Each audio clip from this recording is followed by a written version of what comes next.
पंजाब के उप मुख्यमंत्री सुखबीर सिंह बादल का कांग्रेस पर हमला। बादल ने कांग्रेस को बताया एंटी नेशनल पार्टी, कहा कांग्रेस की रैली में दिखाए खालिस्तान के झंडे। आसियान आर्थिक शिखर सम्मेलन को पीएम मोदी ने किया संबोधित। मोदी ने 21वीं सदी को बताया एशिया की सदी, कहा आसियान सबसे ताकतवर समूह। मुलायम के जन्मदिन के लिए दुल्हन की तरह सजी सैफई, बर्थडे बनाने वाले शाही बग्घी से पहुंचेंगे मुलायम। समारोह में अमिताभ, अंबानी और लालू होंगे शामिल। आईएसआईएस के खिलाफ एकजुट हुआ विश्व। संयुक्त राष्ट्र सुरक्षा परिषद ने फ्रांस के प्रस्ताव को दी मंजूरी। प्रस्ताव में सभी राष्ट्रों को आईएसआईएस के खिलाफ एकजुट होने को दिया जोर। और जम्मू में सुरक्षा बलों ने बड़ी आतंकी साजिश को किया नाकाम। श्रीनगर बारामूला रोड पर आईईडी बरामद। आतंकियों के निशाने पर थे सीआरपीएफ के जवान।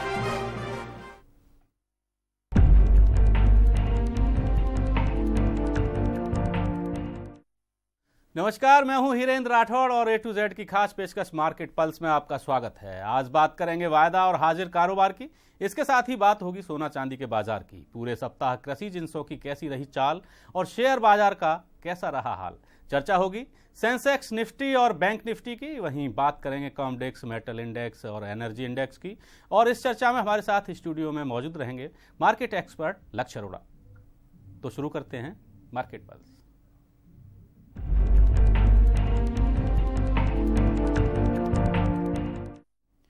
बात करते हैं सोना चांदी जैसी बहुमूल्य धातुओं की, तो इनमें पिछले कई सप्ताह से चल रही गिरावट का रुख अभी बंद नहीं हुआ है। एमसीएक्स में कमोडिटीज का रुख दिखाने वाले कॉमडेक्स पूरे सप्ताह में 58.82 अंक गिरकर शुक्रवार को 2017.74 अंक पर बंद हुआ। सप्ताह के दौरान सोने का दिसंबर का वायदा 38 रुपए गिरा और यह 25,291 रुपए पर बंद हुआ। सोना फरवरी का वायदा 63 रुपए गिरा और यह 25,462 रुपए प्रति 10 ग्राम पर बंद हुआ। इसी तरह 1 ग्राम का गोल्ड पेटल और 8 ग्राम के सिक्के के वायदा सौदों में भी गिरावट का रुख देखने को मिला।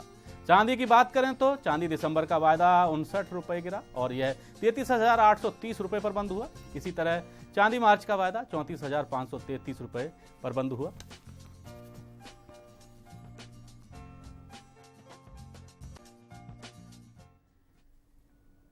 इसी तरह चांदी मार्च का वायदा 34,533 रुपए प्रति किलो पर बंद हुआ और इसमें 54 रुपए की गिरावट देखी गई। चांदी मई का वायदा पूरे सप्ताह में 586 रुपए प्रति किलो गिरकर 34,821 रुपए प्रति किलो पर बंद हुआ।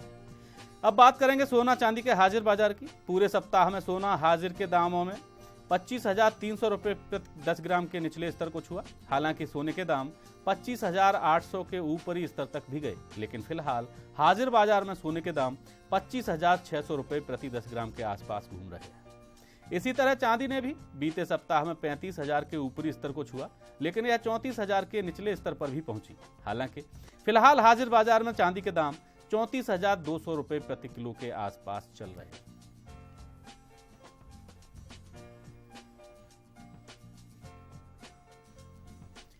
और बात करते हैं सोना चांदी यानी कि जो बहुमूल्य धातु हैं इनकी, और जिस तरीके से पिछले पूरे सप्ताह में और इससे पहले 3-4 जो सप्ताह गुजरे हैं उनमें भी सोना चांदी का जो वायदा बाजार है वो लगातार गिरावट का रुख लिए हुए है। लक्ष्य, जिस तरीके का माहौल चल रहा था पिछले हम 5 सप्ताह से देख रहे हैं और इन 5 सप्ताह में लगातार गिरावट का रुख देखने को मिला है। आखिर क्या माना जाए, क्या कारण है? अभी भी उम्मीद है कि गोल्ड गिरेगा जी। अगर गोल्ड में अभी स्टेबिलिटी नहीं है, क्योंकि रीजन है इसका पर्टिकुलरली जो मार्केट गोल्ड की है वो स्टेबल इसलिए नहीं हो पा रही क्योंकि इंटरनेशनल गोल्ड भी स्टेबल नहीं है, उसमें भी अच्छी गिरावट देखने को मिल रही है। और जब तक ये गोल्ड स्टेबल होगा, उम्मीद है कि एक दिन हुआ था 17 नवंबर को, जैसे मैंने पहले कहा था कि नवंबर में उठेगा, लेकिन वो थोड़ा सा उठा और वो ऊपरी स्तर को सस्टेन नहीं कर पाया और वो फिर गिर गया जी। तो अब उम्मीद है कि फिर 24,800 के आसपास लेवल देखने को मिल सकता है, फिर उसके बाद स्टेबिलिटी आ सकती है।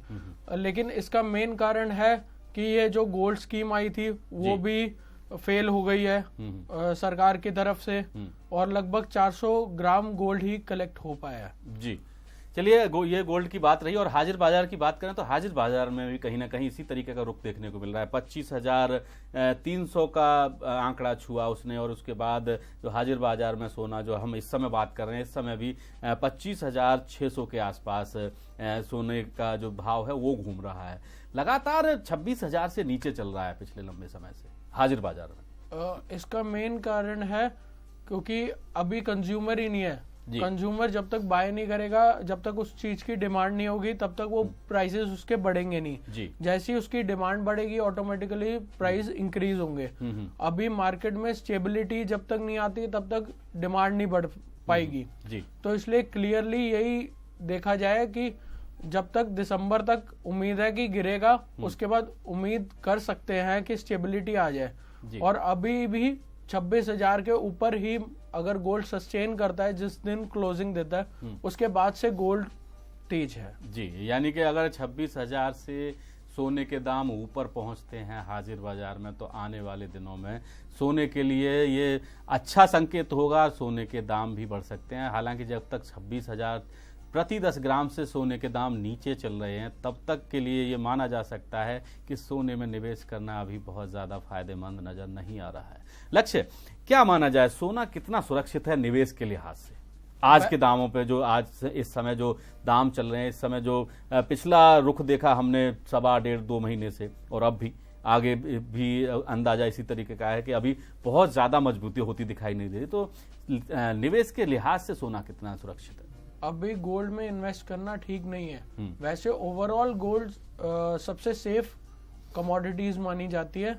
और अगर गोल्ड में निवेश करना है तो लगभग अगर एक फेड की मीटिंग है 15 से 17 के बीच में, उसके बाद एक ट्रेंड पता लग जाएगा कि गोल्ड सिल्वर का क्या ट्रेंड है। 15 से 17 दिसंबर के बीच में? हाँ जी। यानी कि अभी 1 महीने कम से कम और इंतजार करना पड़ेगा, उसके बाद ही कुछ क्लियर हो पाएगा कि कितना सुरक्षित है सोने में निवेश। हाँ जी, बिल्कुल सही जी। तो ये फेड की मीटिंग का हम क्या समझे कि जो हम आम दर्शक है वो किस तरीके से समझ सकता है इसको? जैसे यहाँ पे आरबीआई की मीटिंग होती है, रिजर्व बैंक की, उसमें इंटरेस्ट रेट या घटता है या बढ़ता है, उसी तरीके से अमेरिका में फेड मीटिंग होती है। जी।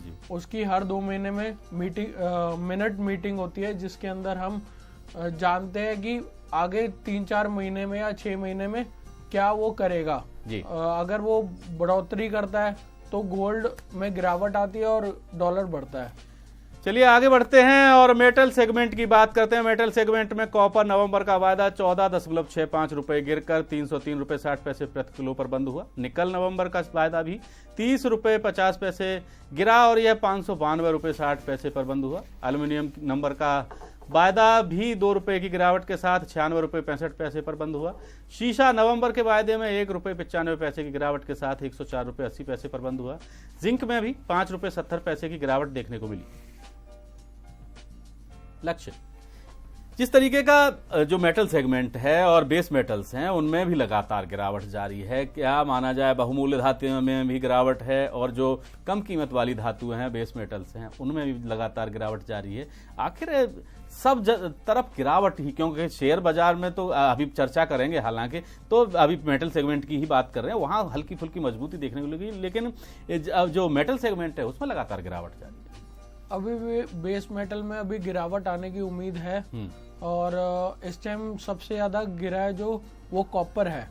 जो कॉपर लगभग इस हफ्ते 20 पॉइंट गिरा है और अभी भी उम्मीद है कि 20 पॉइंट और गिर सकता है। लगभग 280 और 85 के रेंज में घूमेगा और इसके बाद एक स्टेबिलिटी आ सकती है। चाहे हम एल्यूमिनियम भी उठा लें, एल्यूमिनियम भी थोड़ा गिरा था लेकिन हम धीरे धीरे रिकवरी कर रहा है। अगर हम एल्यूमिनियम की बात करें तो अगर वो 100 को क्रॉस कर देता है तो वो इंक्रीज हो जाएगा और लगभग 105-110 का टारगेट होगा। उसी तरीके से जिंक वो भी गिरा था, लेकिन जो इस टाइम सबसे ज्यादा बेस मेटल गिर रहा है वो है कॉपर। उसमें सस्टेनेबिलिटी नहीं आ रही, उसमें डिमांड अभी कम है क्योंकि जो विंटर सीजन होता है उसमें कॉपर की डिमांड कम होती है एज कंपैरिजन हमारी गर्मियों में। जी। चलिए, तो फिलहाल हमारी इस खास पेशकश में वक्त है छोटे से ब्रेक का। ब्रेक के बाद भी चर्चा जारी रहेगी, आप बने रहिए A to Z न्यूज के साथ।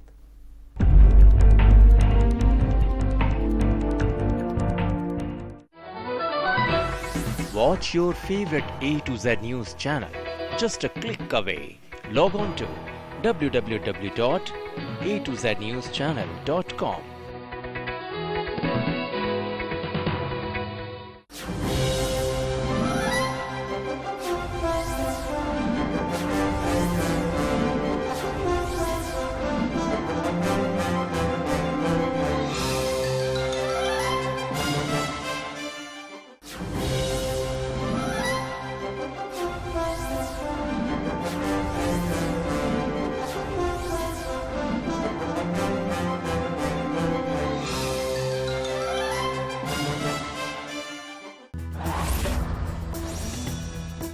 नई उम्मीद, नया जोश, जोश मोबाइल।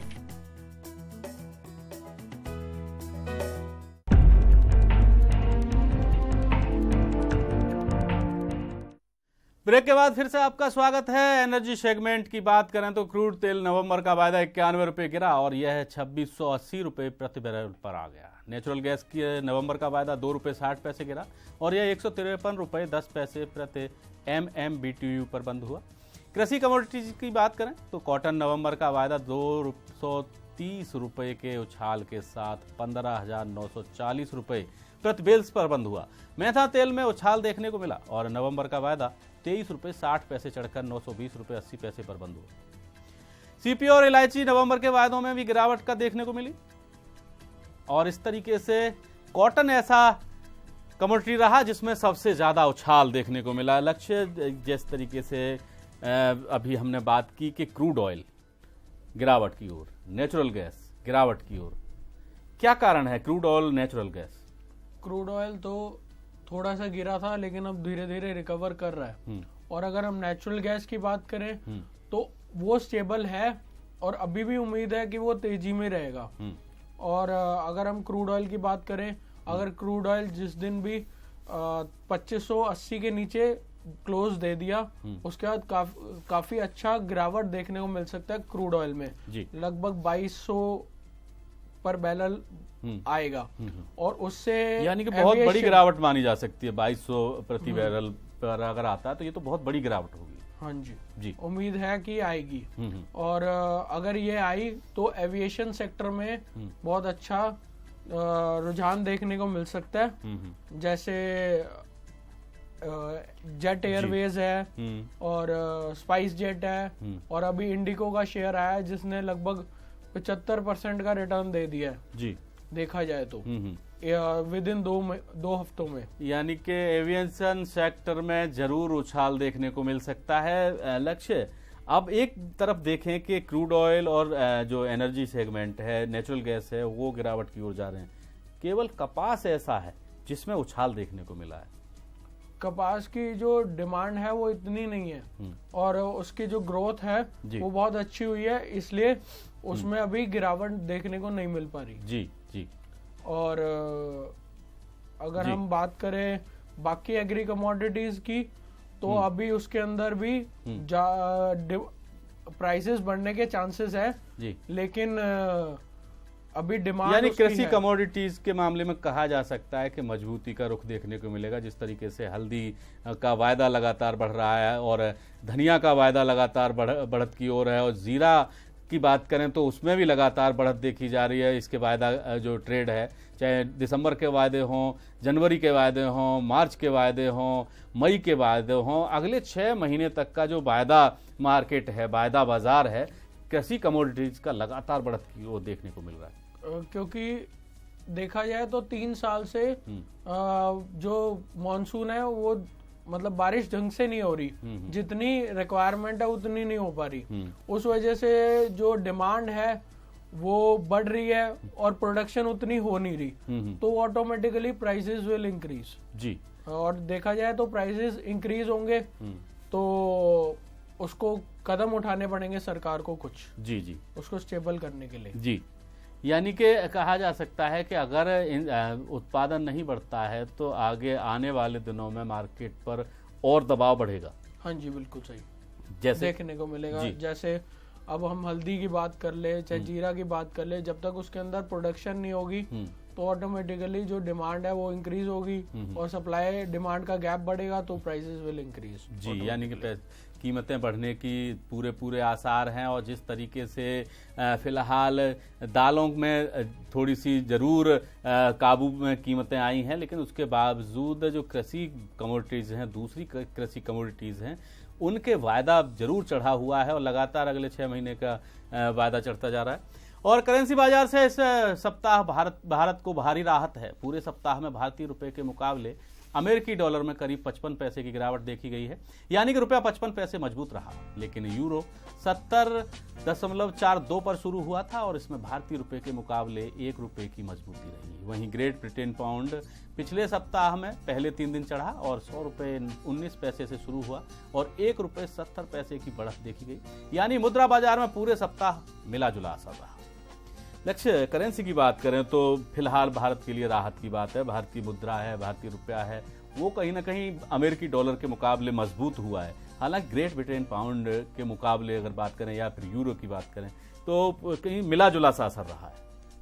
हाँ जी, अगर हम डॉलर की बात करें तो लगभग 50 पैसे का गिरावट देखी गई है डॉलर में जी। उससे जो हमारा रुपया वो मजबूत हुआ है।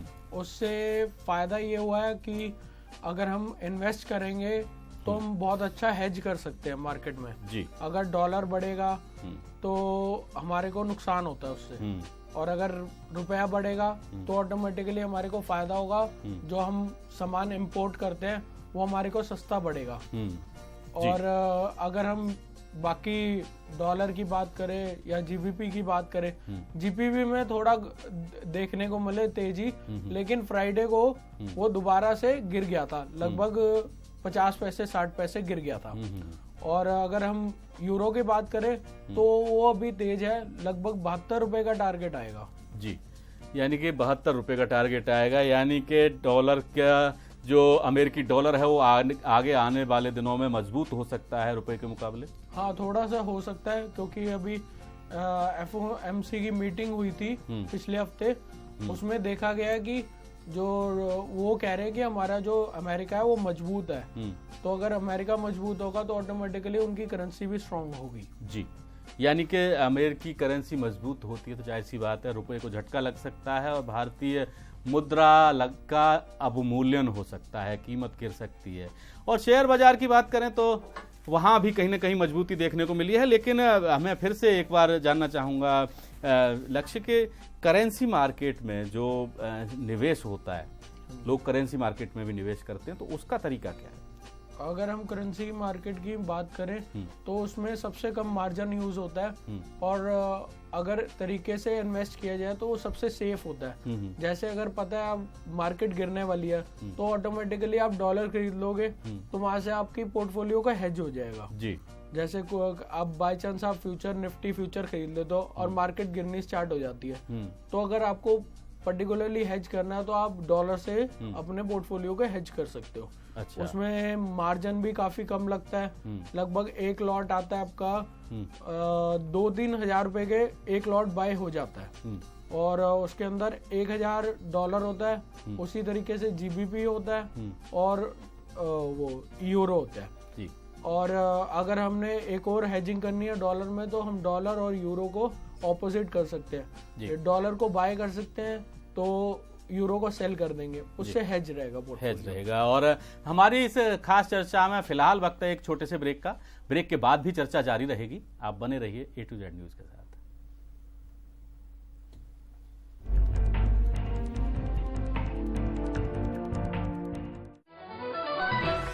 Watch your favorite A to Z News channel just a click away.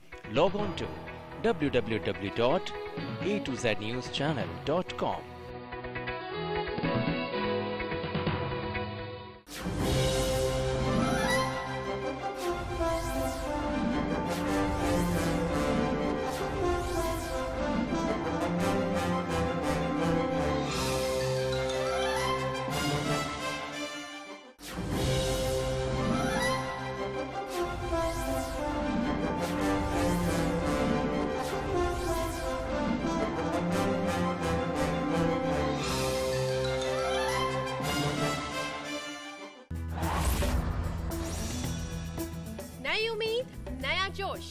जोश मोबाइल।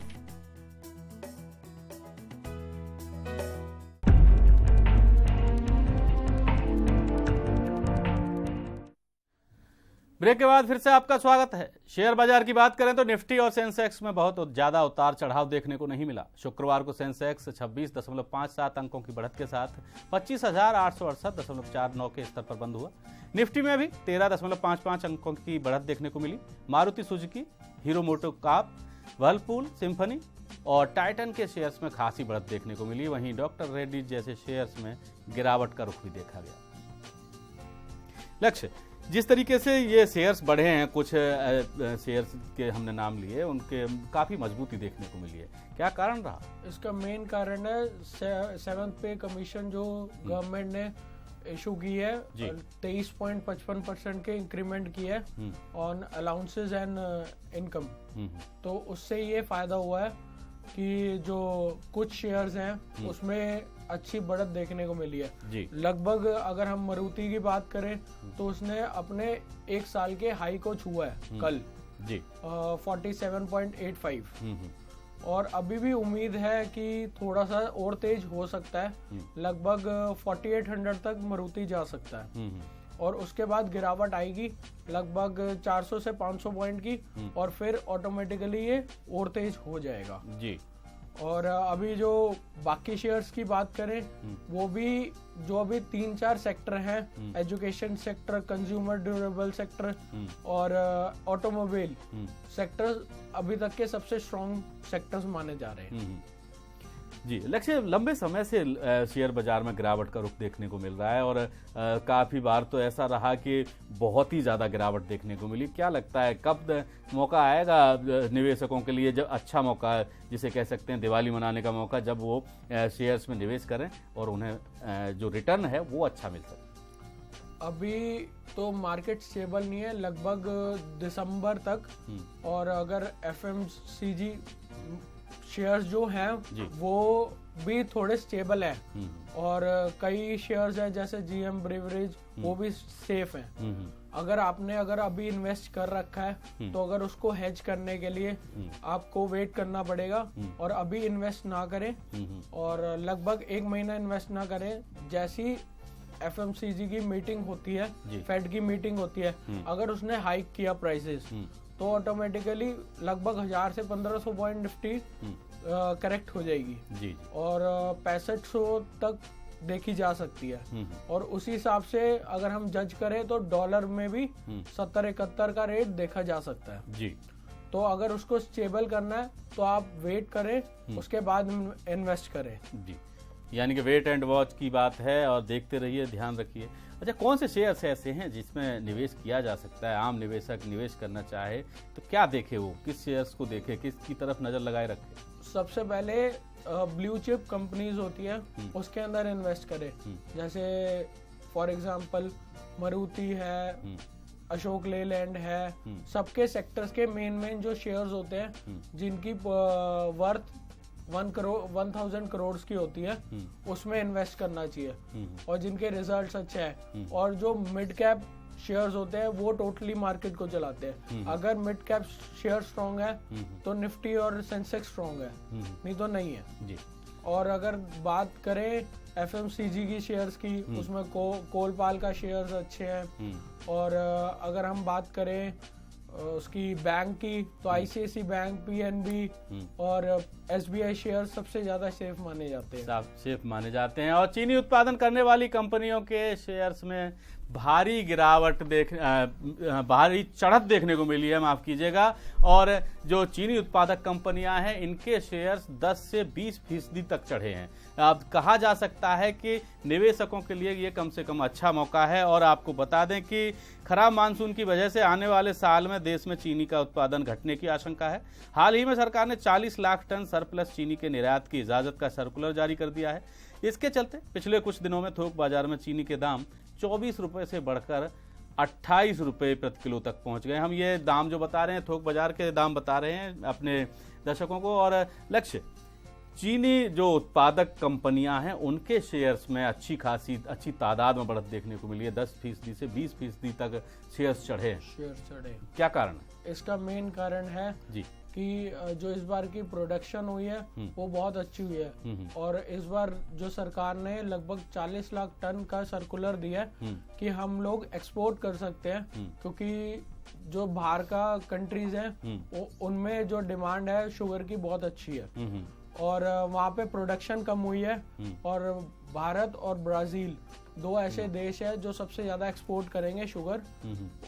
उससे ये फायदा होगा कि अगर एक्सपोर्ट बढ़ेगा तो ऑटोमेटिकली डिमांड जो है वो अच्छी होगी और हम ऑटोमेटिकली अच्छी सप्लाई कर पाएंगे।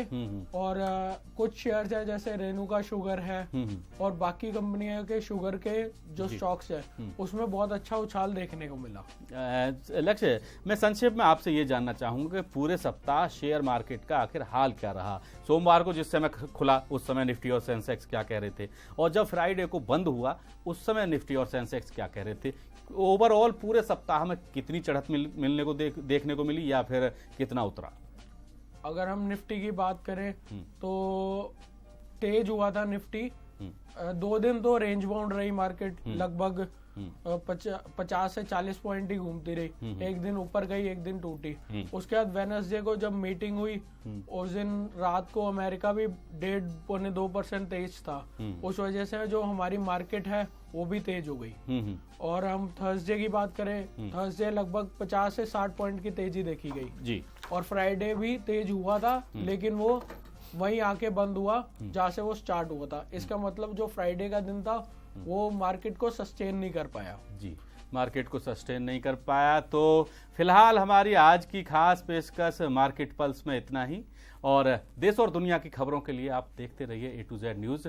लक्ष्य अरोड़ा, आपका बहुत बहुत धन्यवाद, आप हमारे साथ शामिल हुए और हमारी इस खास पेशकश में बस इतना ही। नमस्कार।